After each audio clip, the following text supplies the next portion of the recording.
ഗാർഡുകളെ മാറ്റാൻ ഒരാൾ തുമ്മിയ തക്കത്തിന് ഒരു സ്ത്രീ തന്റെ ഹെയർപിൻ ടീമംഗത്തിന് നൽകി.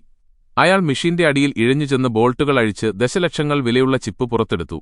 അതൊരു പ്ലേയിംഗ് കാർഡിന്റെ പിന്നിൽ ഒട്ടിച്ച ശേഷം അയാൾ ഒന്നും അറിയാത്ത പോലെ മടങ്ങി.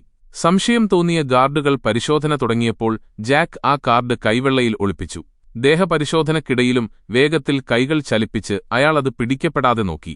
പരിശോധനയ്ക്ക് ശേഷം ജാക്ക് ആ കാർഡ് മറ്റൊരു ടീമംഗത്തിന് എറിഞ്ഞുകൊടുത്തു. അയാൾ അത് വേഗത്തിൽ വസ്ത്രത്തിനുള്ളിലാക്കി തന്ത്രപൂർവ്വം മാറ്റി. ആ സ്ത്രീ കടന്നുപോയപ്പോൾ കാർഡ് അവരുടെ ഷൂവിന്റെ അടിയിൽ ഒട്ടിച്ചു. വഴുതിയതുപോലെ അഭിനയിച്ച് അവർ അത് കൈയിലെടുത്തെങ്കിലും പരിശോധന തുടരുന്നതുകൊണ്ട് അത് മുടിയിൽ ഒളിപ്പിച്ചു. ദേഹപരിശോധനയ്ക്ക് മുൻപ് കാർഡ് വസ്ത്രത്തിനുള്ളിലാക്കി അവർ രക്ഷപ്പെട്ടു. പോകുന്ന വഴി ഒരു ഗാർഡിന്റെ മുതുകിൽ ആരുമറിയാതെ അവർ അത് ഒട്ടിച്ചു. മറ്റൊരു ടീമംഗം അത് കൈക്കലാക്കി റബ്ബർ ബാൻഡ് ഉപയോഗിച്ച് വസ്ത്രത്തിനുള്ളിലൂടെ അടുത്തയാൾക്ക് നൽകി. ഗാർഡുകൾ വളഞ്ഞെങ്കിലും ജാക്കറ്റിന്റെ നിറത്തിൽ ലയിച്ചിരുന്നതിനാൽ കാർഡ് കണ്ടെത്താനായില്ല. മെറ്റൽ ഡിറ്റക്ടർ മറികടക്കാൻ ജാക്ക് തന്റെ വാലറ്റിലെ കോയിനുകൾ ഉപയോഗിച്ച് അലാറം അടിപ്പിച്ചു. ഗാർഡുകൾ വാലറ്റ് വാങ്ങി പരിശോധിക്കുമ്പോൾ കാർഡ് കഷണ്ടിയുള്ള ഒരാളുടെ പക്കലായിരുന്നു.